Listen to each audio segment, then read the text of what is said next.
Good morning and welcome to Focus today. We're going to be doing kind of a catch-up a little bit today as far as the day is concerned with people we have talked to before, and probably more important now than ever to talk about some of these issues. Our guest is Steve Forbes. He's on the phone with us today, and of course you're familiar with him. You know Forbes magazine. He's also run for president, and he gets around a lot, that's for sure. Steve Forbes with us today. Good morning, Steve. Are you there? Is he through the phone system of theDove? I hear he's on the phone line, but I'm not sure that I hear him yet. Are you there, Steve? All right, well, we don't seem to have him right now. Will we be getting him here in a couple seconds? All right, in about 10 seconds we'll have him. Well, you know, the news has been such that we've been focusing a lot on Middle East conflict in that area, and I think he's with us now. Steve Forbes, are you there? Yes, I am. How are you? Good morning. Thank you for being with us. Appreciate it very much.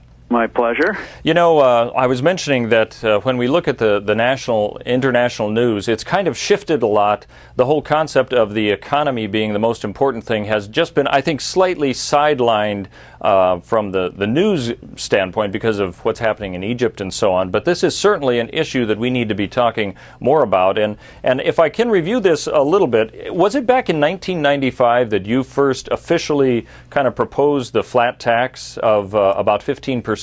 Was that back in 95? That was indeed. Wow. And first did it as a political issue. I'd been advocating it years before as a journalist. And you were working with Bob Dole, I think, at that point, weren't you, with the flat tax in the early stages? Yes. Well, he was opposed to it, and so I was running in favor of it, and he was running as an agnostic. and that's really when the debate started then, way back in 95, right? That's right. And since then, over 30 countries around the world have adopted it. Variation of it, and it's worked pretty well. Talk a little bit about that. The countries who have adopted it, while we still have not, and I think a lot of us would like to think, let's make it simple, 15%, whatever the percentage might be, would be simpler. Who are these countries and why have they adopted it? They range from Hong Kong, which has done it for 60 years. Big countries like Russia. One thing Putin did right early on, 12 years ago, he put in a flat tax. His was 13%. And within a couple of years, revenues had doubled, both from economic growth and from better collections. You have small countries such as Lithuania, Latvia, Estonia have adopted it. So Jamaica has it. So a range of countries, large, small, and in between. Why is it so difficult for us to look at this seriously and do the same? One is the political structure is very happy with the things the way they are now. It's a huge source of power, complexity, and a huge source of contributions. You know, the code has been changed 14,000 times since 1986, and that's why members of tax writing committees always are their treasure chests are always full of contributions. It's a huge source of power. People trying to get a break, companies trying to get a break. Half the lobbying in Washington revolves one way or the other around the tax code. Yeah, is it as simple as it sounds? Let's say we take the percentage of 15%. What you make, 15% goes to the government. Is that as complicated as it gets? Just about. There are exemptions, deductions for adults and for kids. The feeling being you should be allowed to keep some of your money for raising your family and supporting yourself.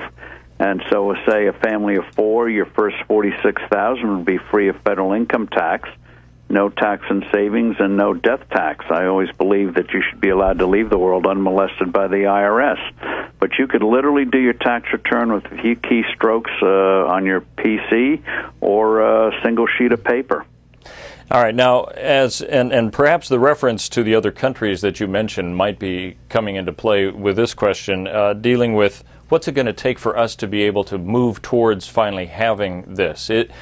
Where's the pressure going to have to come from, you think, for the U.S. to adopt something like this? I think it's going to have to come from the public. We've got elections coming in, congressional elections in 2014, presidential election in 2016, and citizens just have to start peppering candidates, especially in primaries, with questions. What are you doing about simplifying this horrific, corrupt tax code? And I think that there is a consensus. I think a lot of Democrats are in favor of simplifying the code. And I think this thing cuts across the board. 3 years ago, President Obama appointed a commission to study federal finances. It was called the Simpson-Bowles Commission. And the recommendations, of course, like most commissions, were ignored. But on that commission, Democrats and Republicans both signed on to the idea of the concept of simplifying the code and reducing tax rates across the board. They didn't go as far as I would like, but they certainly moved in the right direction. So I think there's a consensus across the political spectrum. We've got to get rid of this horrific code. You know, if you add up all the words in the tax code and all the rules and regulations that go with it, we're talking about 9 or 10 million words. And there's not a single human being in the world who understands that whole thing. That's right. It's ridiculous. Well, let me ask you, you kind of alluded to something there, that we're seeing some parts of this perhaps being implemented. Does this have to be an all-or-nothing plan, all at once, a major overhaul, or do you see this as possibly one road to success in getting the flat tax is some sort of implementation over time? I think if we're going to do it, we've got to at least pass the thing at once. If you want to phase in for some parts of the corporate part of the tax code, that would be fine. But if you try to tinker with the existing code, all you're going to get is like those monster movies where the beast comes out of the lagoon or the swamp and terrorizes us again. You know, back in 1986, they took a stab at simplifying the code, but they kept the old code. They got the number of brackets down to 2. And within 36 months, they were junking it up again, big time.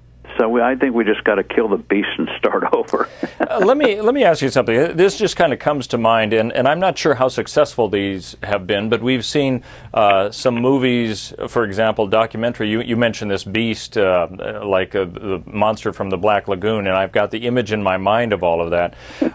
Michael Moore has done a lot with his political causes to promote something like that. We've seen some on the right as well. I think of Dinesh D'Souza has done some of that to try to forward a specific thought or concept. Have you thought of taking this, because I'm trying to think how you can be successful when a lot of people are wondering, well, I'm not sure if we should move this or not. Have you thought with your background and the resources you have of perhaps coming up with your own kind of a documentary type thing to forward the flat tax concept?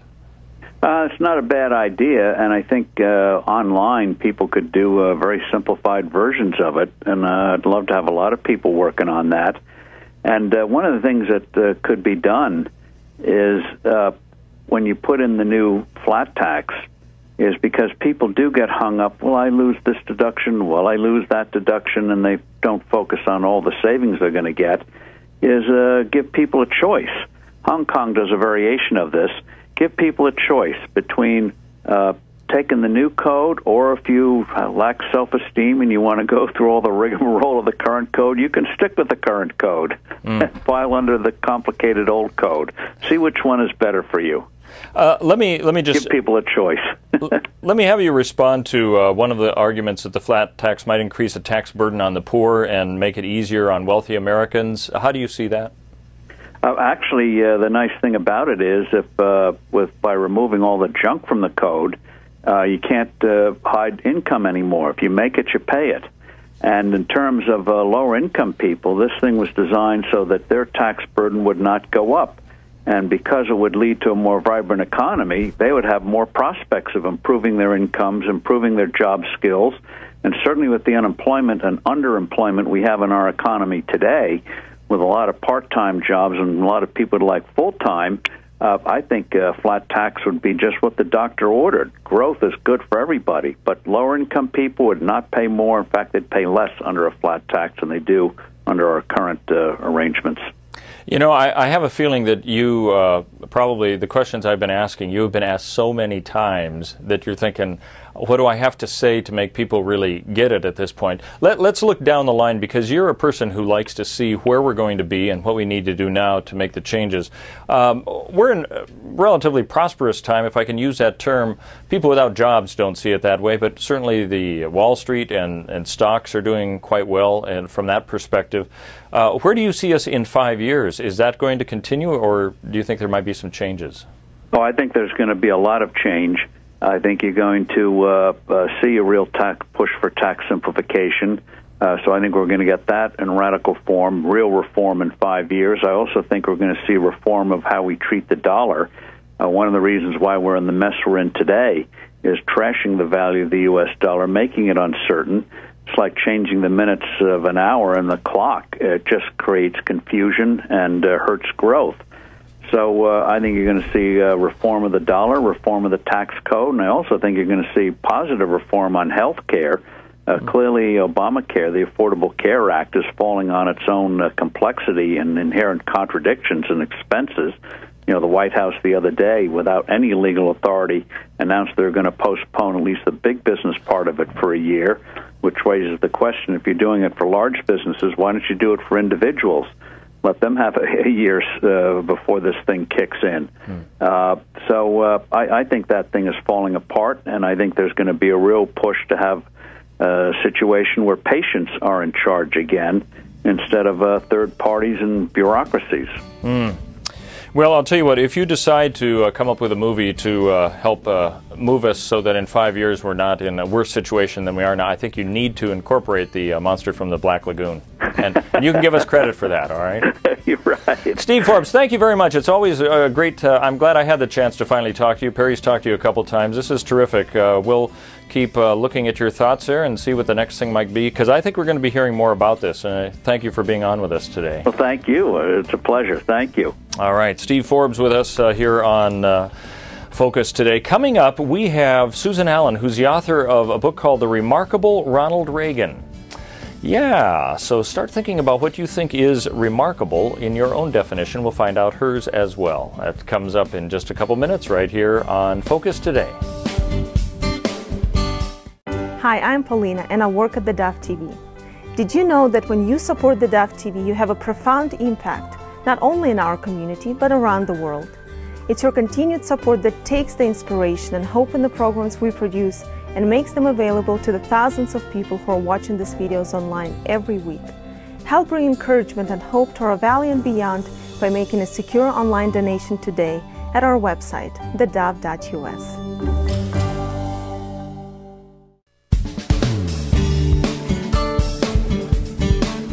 Well, welcome back to Focus Today. I'm Steve Johnson. You know, there have been a lot of books about Ronald Reagan, and you'll hear politicians on either side, be they Republican or Democrats, point to Ronald Reagan for something that he did that was good for the nation. Well, Susan Allen is the author of a book about Ronald Reagan, and recently Perry Atkinson had a chance to talk to her about the remarkable Ronald Reagan. Well, today we have a very special guest, former First Lady of Virginia, the Commonwealth of Virginia. We have with us Susan Allen, and she's authored a book I think that you're going to want to get for your home. And we are excited to talk about it, The Remarkable Ronald Reagan, Cowboy and Commander-in-Chief. And Susan, thank you so much for letting us have some of your time and for authoring the book. What inspired you to do this? Thank you so much, Perry. Well, gosh, what an exciting time to be able to talk about Ronald Reagan and to make sure that elementary age children understand his life and his legacy.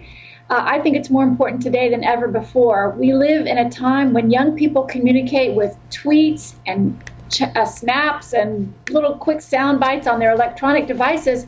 Ronald Reagan was the great communicator, and he became so by being an avid reader and by working very hard to make sure that he could convey his message to others, to unite them behind him when he ran for office. So his life story is really a compelling story, but you can learn so many lessons about so many other things. All right, now this is a children's book, and it's illustrated by Leslie Harrington, and we have a picture up on the screen there, so it is written for children, and it's available in the bookstores now, Susan? It is on Amazon.com or in bookstores, but I do hope people will find The Remarkable Ronald Reagan to put in their home library or donate it to a school or public library. Yeah, you bet. Well, listen, tell us about your own personal relationship with Ronald Reagan. Well, he was a friend of the Allen family that I married into, actually. My late father-in-law was an NFL coach with the LA Rams when Ronald Reagan was governor, and Reagan would show up at practices. And that really impressed the Allen family, that he didn't come just to sit in the games, in the box, but he would actually come and watch practice. So around that time, in '76, my husband, George Allen, was graduating from school in Virginia, and Ronald Reagan called him and asked him to run Young Virginians for Reagan. My husband had never been involved in organized politics, but was so inspired by Reagan as governor of California, watching what he did, how he kept his promises, and what he did to inspire other people. So my husband helped him in '76, and then my husband's career took off after that as well. Well, he did, and he went on to become governor of the Commonwealth, and that's just wonderful. Well, listen, of all the people you have selected Ronald Reagan, he is very unique in so many ways. What are you trying to have young people get from this man's life? I love his all-American story. He started out with very humble beginnings. In Illinois, his mother would help other people who were living in very difficult times. She would bring guests to their home, feed them, let them stay overnight. And I think Ronald Reagan really learned compassion as a young boy, following his mother's footsteps and watching what she did to help take care of others. He had a lot of dreams, though. He went on to be a lifeguard, a radio announcer, an actor. He was in 53 films. And as he worked very hard at all of these other dreams, one thing led to another, and people asked him to run for governor in California. Mm-hmm. He did such a good job there that, of course, there came this call for him to run for president of the United States. So his life story is really an incredible story. And what we did with the book was we have the children's version of his life story. We point out a lot of important things that happened during his time as president, including telling Gorbachev to tear down the wall, the blow-up of the Challenger, the attempted assassination. But in the back of this book, we also put in facts and figures, highlights, quotes, and copies of letters that he wrote to children. He was a prolific writer. So I think the book is excellent for adults to read so they can remember why Ronald Reagan was so well loved, and they can share their own stories with children. Children will enjoy this book because it's a great book report book. There's a great story there, and then all the facts in the back make it a good resource book. No question about it. I've really enjoyed thumbing through it quickly. You know, what's interesting is it's proof that something good can come out of Hollywood. Absolutely. And secondly is that he was obviously known as the great communicator. I want you to comment on that. And yet he had a eyesight problem in reading, and so, but he was able to communicate with such passion. It was a unique gift.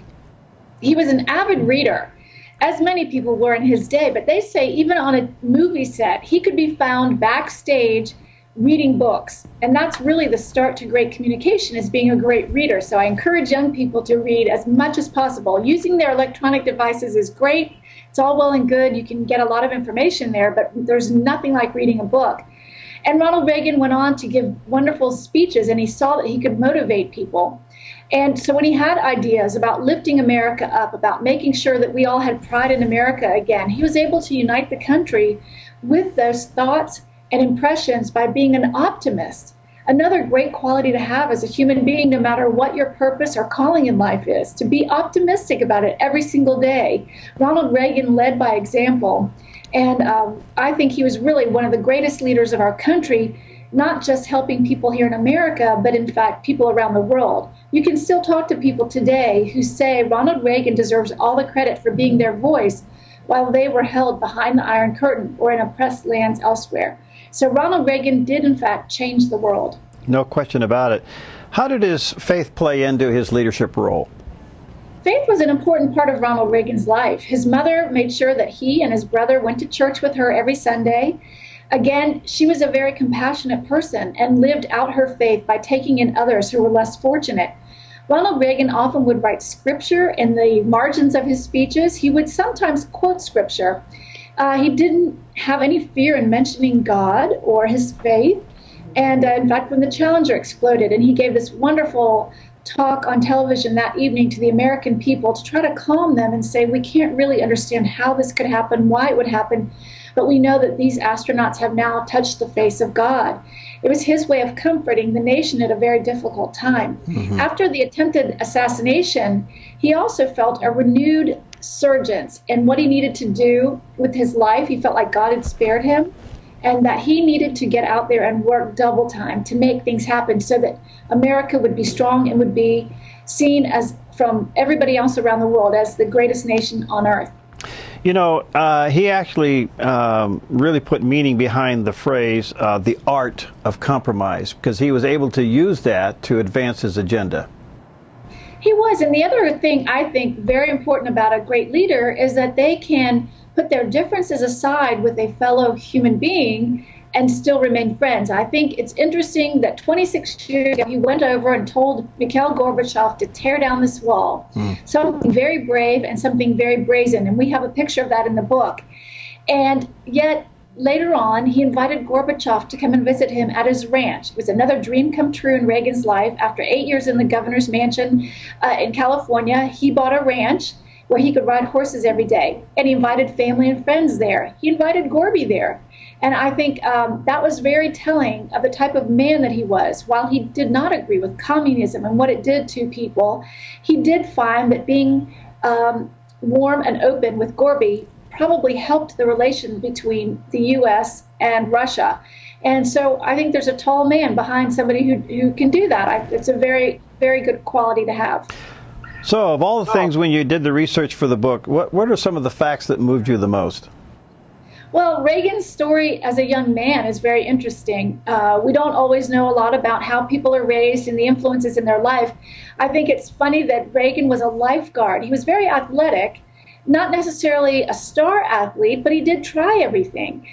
He was a good swimmer, and he saved 77 lives in the Rock River. And we know that because he kept notches on a stick so that he could record each time he pulled somebody out of the river. Wow. He was nervous about being an actor. He really didn't want to show everybody, hey, this is my mission, this is my dream, because he was afraid he'd be laughed at.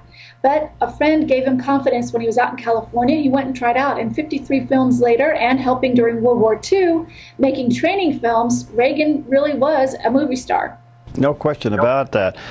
Wow. Well, this is a fascinating book. It's called The Remarkable Ronald Reagan, Cowboy and Commander-in-Chief. Illustrations by Leslie Harrington, of course, authored by Susan Allen. And let me encourage you to check it out and get a copy of it. And as Susan has said, you know, get it, put it in your home library or put it in the school library. There's so much to be learned from him. You know, one of my bucket list things, I guess you could say, is I still want to go down. I haven't been to his library yet, but I want to go visit. Have you been there?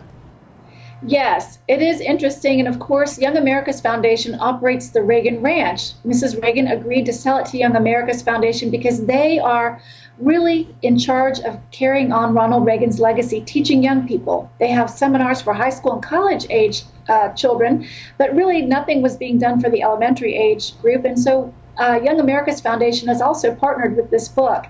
And they can take you to the ranch for a private tour. They have a Reagan Center in Santa Barbara where they have many artifacts from Ronald Reagan from the ranch. And that's another fascinating place to go. All right. And lastly, Susan, he seemed to have an extra measure of perseverance. I don't know where that came from, maybe from his mother, but he just kept moving forward all the time and doing good things. It's true. You know, he ran for president in 1976 and failed and came back and did beautifully when he ran in 1980, won the nomination, and went on to serve 2 terms as president. It takes a special person to be able to persevere through that. It's not easy to campaign. It's certainly not easy to run for president of the United States. But when I met Ronald Reagan in 1987, I loved the fact that he could put everybody at ease. He was so kind, such a gentleman, but he had this great, strong compass internally. And I think that guided him well throughout his life. And he really was a remarkable man.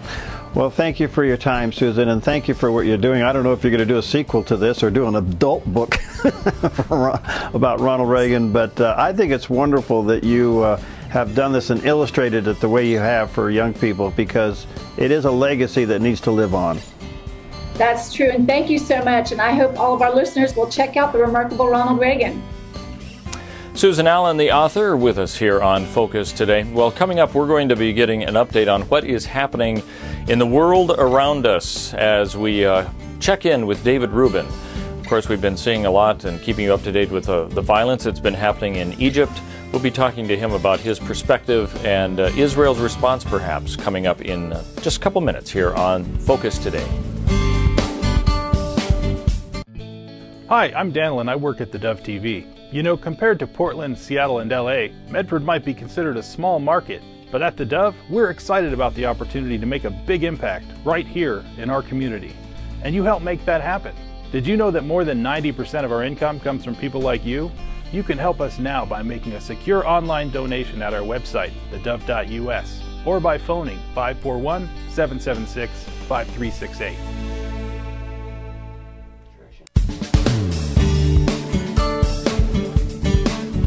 Well, welcome back to Focus Today. I'm Steve Johnson, and part of our job is to let you know what's happening in the news. I think the other part that's equally as critical is to put a perspective on it, so we know why things are happening, the way that they are occurring, and where we may be going from there.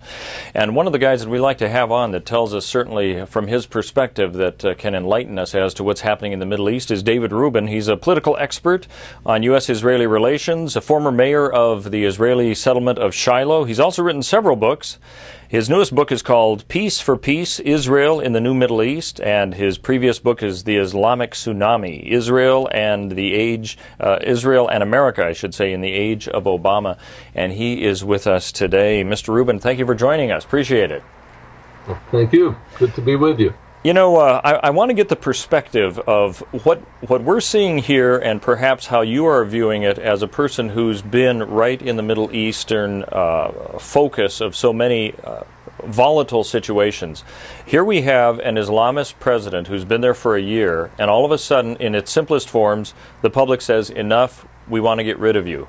Now, I know that's really, really simplifying it a lot, but let me just ask you, did this come as a surprise to you to see the populace come with such force a year later? Well, perhaps to the extent that it happened, yes, but the trends were there. Basically, what we had is a situation where a Muslim Brotherhood leader was elected president after a year of protests. And, well, actually, it was more than a year of protests. It was about a year and a half of since the Arab Spring broke out in the center of Cairo, Egypt. And the people were shouting that they want freedom, they want freedom, they want... But I don't think they really understood what they meant by that. What it turned out that they meant was just that they wanted free elections. As a result of those free elections, Mohammed Morsi of the Islamic fundamentalist Muslim Brotherhood was elected.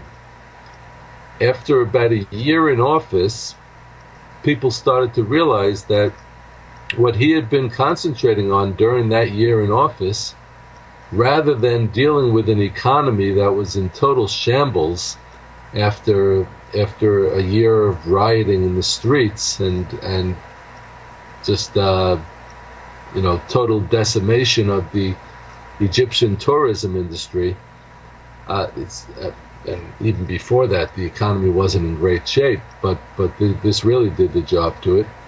So Morsi, instead of concentrating on healing the economy, giving people jobs, helping them to put food on the table, he focused on consolidating his power, strengthening the power grab of the Muslim Brotherhood, and just trying to push his people into the military leadership, pushing his people into the leadership of the media, trying to do everything he can to strengthen the Muslim Brotherhood and Islamic fundamentalism.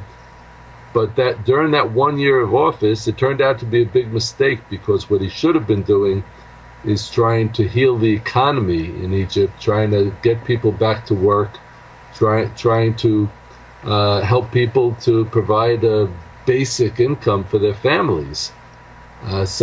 Because he didn't deal with those issues, he lost a lot of his support.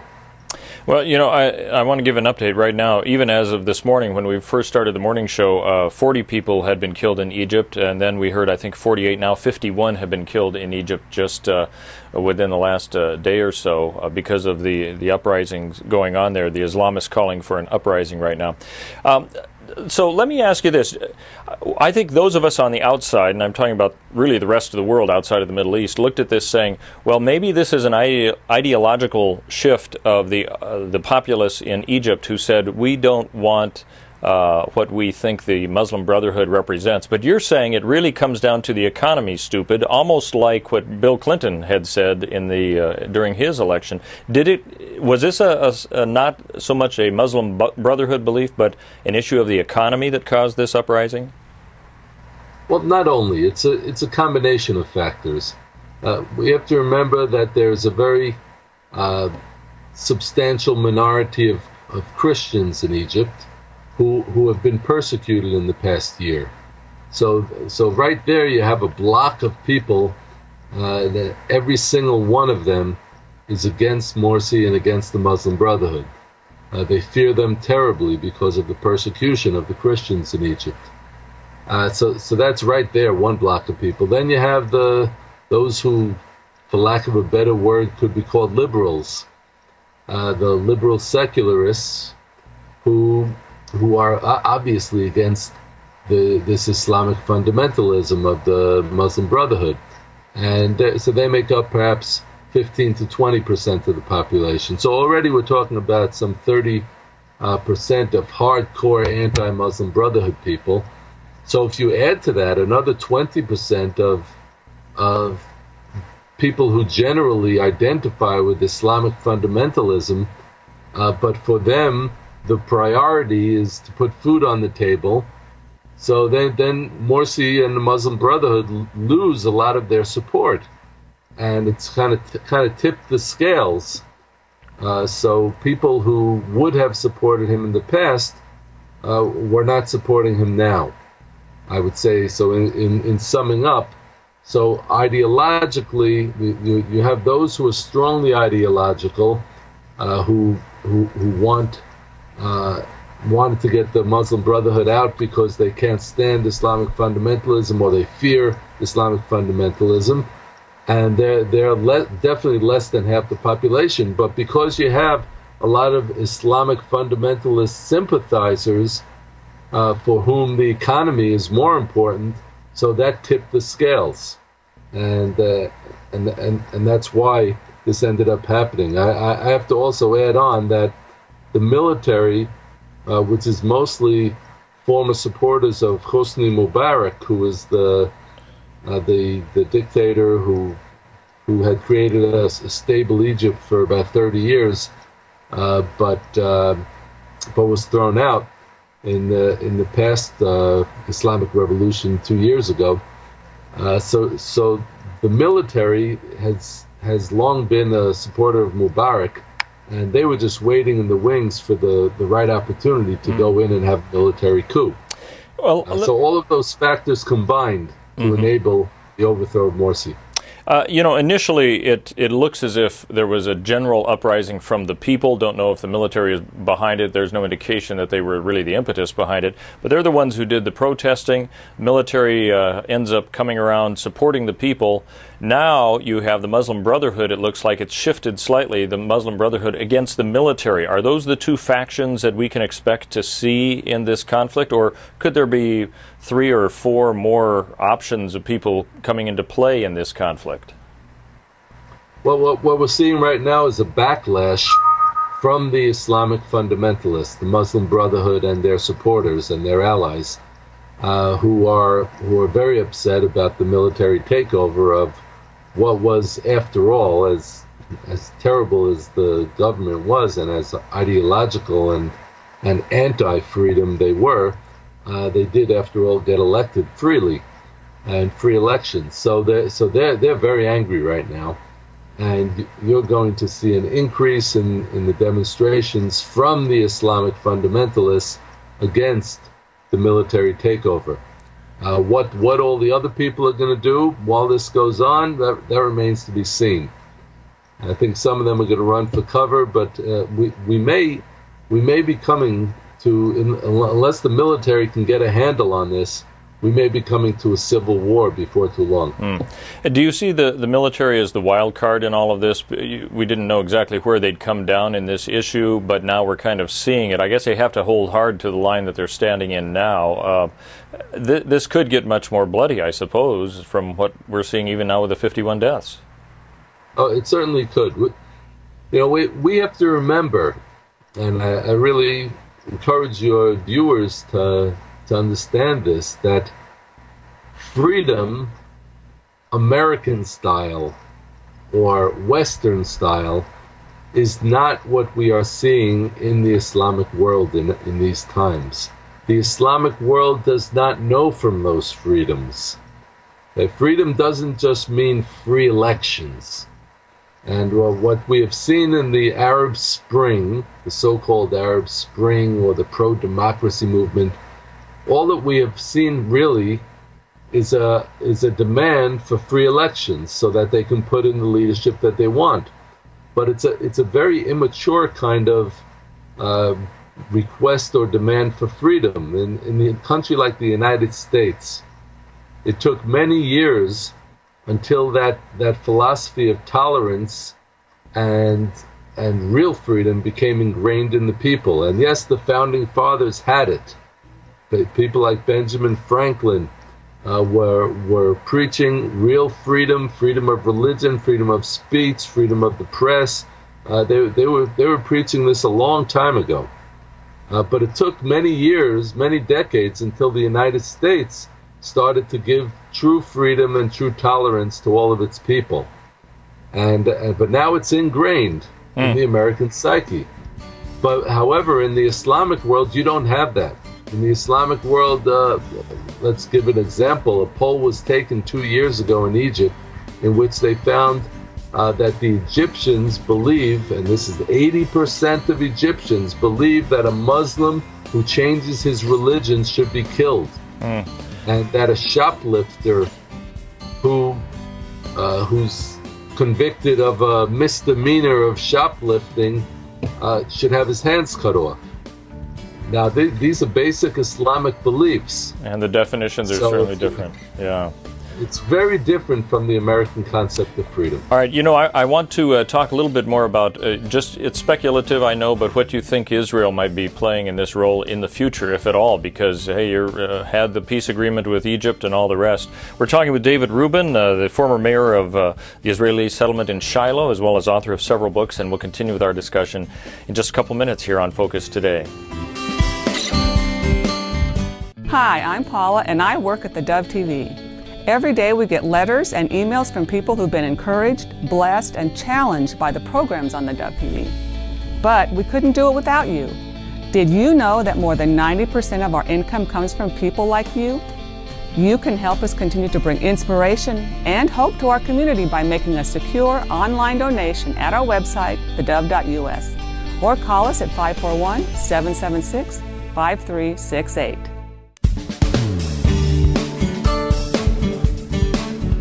Welcome back to Focus Today. I'm Steve Johnson, and great to have our guest David Rubin with us once again. He's been with us before. He's a political expert on U.S.-Israeli relations, a former mayor of the Israeli settlement in Shiloh, and also he's written several books that we can get into, of course. You know, I appreciate the insight that you've had so far. I'd like you to, and I realize it's speculation, but Israel has had the peace agreement with Egypt. I think some people wondered what's going to happen when Morsi takes the reins. We haven't heard too much about how that's been jeopardized or not. And now the military in control and so much upheaval there. How do you see, what is the talk among those who are your colleagues, you know, in Israel and all the rest? Is there still a peace agreement between Israel and Egypt? On paper, there is. The peace treaty has not been abrogated by the Egyptian side, and obviously there are reasons for that. The Egyptian government, the Egyptian military, receives almost $2 billion a year in aid from the United States government. Which of course, in my opinion, is a bit absurd right now at this point. You have to understand the context when it was started was when the peace treaty was signed between Egypt and Israel. The government at that time, the government of Jimmy Carter, wanted to encourage the peace treaty, wanted to encourage the Egyptians. And so they decided, okay, they're giving financial aid to Israel, so the American government will give financial aid to Egypt as well. It's continued. Now, the situation is different now, though. During the time of Mubarak, there was stability in Egypt. Yes, he was a dictator. Yes, he wasn't really elected. But he provided stability for about 30 years in Egypt. In the past 3 years or so, we've had total chaos in Egypt. We've had demonstrations to rioting, to rapes in the streets, during every demonstration. I should point out there are about 100 rapes. This has been going on for a few years now, and there is no stability in Egypt. The economy is in a real mess. Over in Syria, we have a civil war going on. There's a civil war between the Shiite Muslims and the Sunni Muslims. This instability in the Middle East is what concerns us. We in Israel are not looking necessarily for free elections in the Islamic world.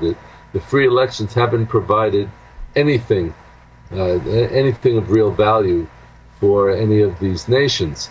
What it has provided is instability, economic madness, and just fueled the anger of Islamic fundamentalism and the violence of Muslim fundamentalism, and that's something that we have to be very concerned about in Israel.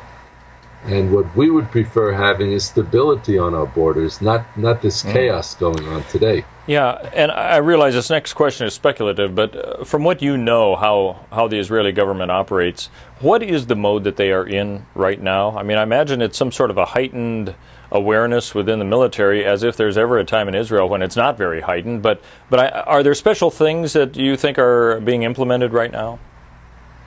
Well, there certainly is a state of alert. Yes, we are in an ongoing state of war. We always have to be in a state of alert. But the situation right now is very much a hands-off, wait-and-see approach, and I think that's really what's needed right now for the Israeli military to be on high alert, but for the Israeli military to be watching things very, very carefully, so that we don't have any chaos and any major conflict to break out. But if somehow conflict breaks out, we have to be prepared for it. Okay, you have mentioned that the elections, of course, were done in as democratically free an environment as Egypt could have, and I think some people have said, Morsi was the one, they should have used some process to get rid of him rather than throw him out right there, but I know that there are others who have concerns about what his agenda was.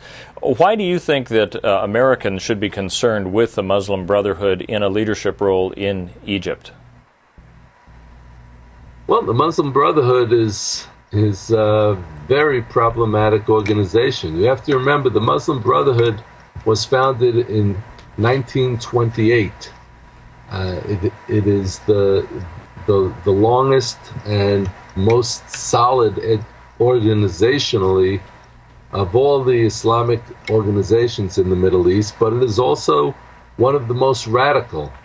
They have a core belief that calls for the destruction of Judeo-Christian civilization from within. They don't believe in freedom. They believe in using freedom to take over. They believe in Islamic world domination. That is something that the world should be very concerned about. Now, you may ask, well, why should Americans be concerned being so far away? Well, the reality is that the Middle East is important. The Middle East has a lot of oil. The Middle East has a lot of wealth from that oil. The Middle East is the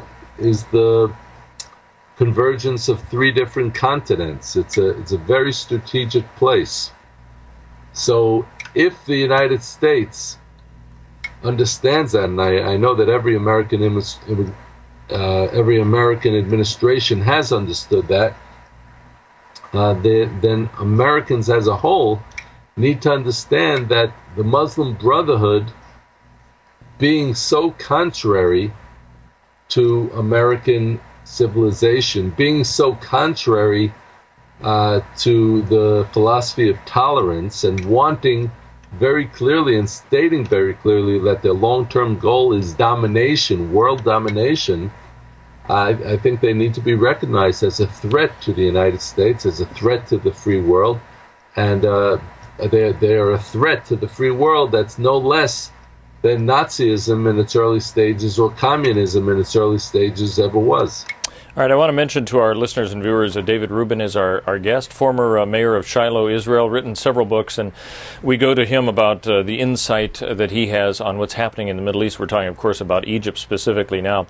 You know, President Obama has been, if nothing else, giving a little bit mixed signals in some of the statements he's made. He's not come out really strong, pro or con, on any of the issues, it seems, in Egypt at this point. What would you suggest the leader in his position should be doing right now? Do you have any suggestions or things that you think Israel would like to be seeing President Obama doing or not doing?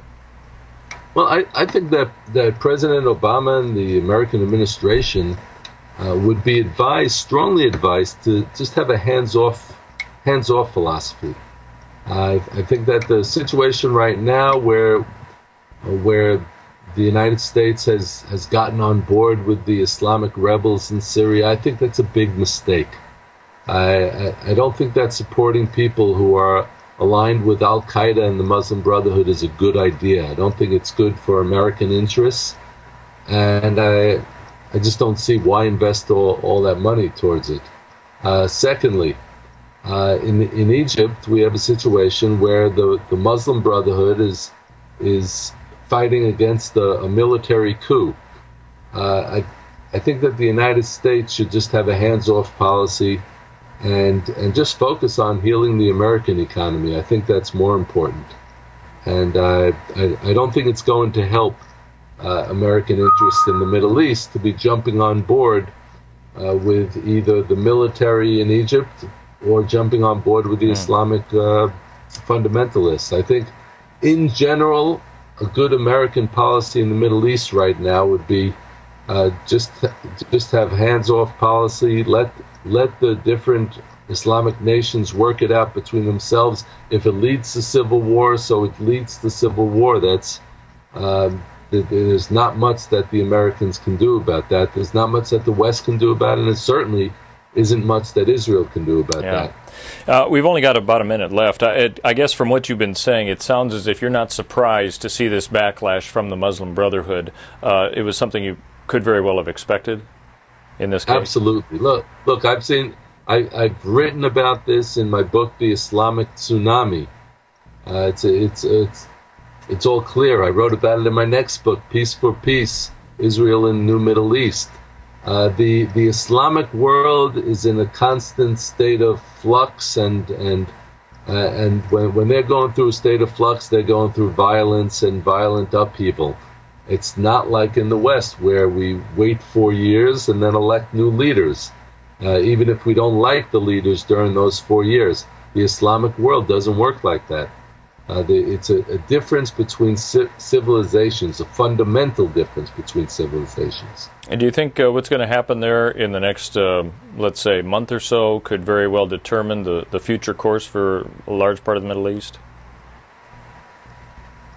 Well, it could, but I obviously Egypt being a large nation, being the most populous of all the nations in the Middle East, it could have influence. But at the same time, I think that what we're seeing is just a continuation of a pattern. It's just upheaval between the Islamic fundamentalists and those who are opposed to them,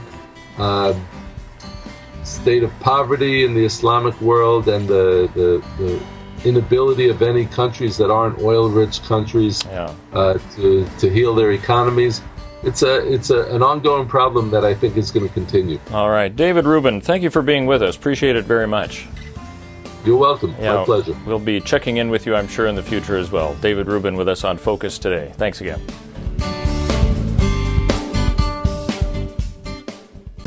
Hi, I'm Jim, and I work at theDove TV. Every weekday between 6 and 8 a.m., our award-winning news and sports team bring you the best morning show around. It's live, it's honest, and it's a whole lot of fun. And you help make it happen. Did you know that more than 90% of our income comes from people like you?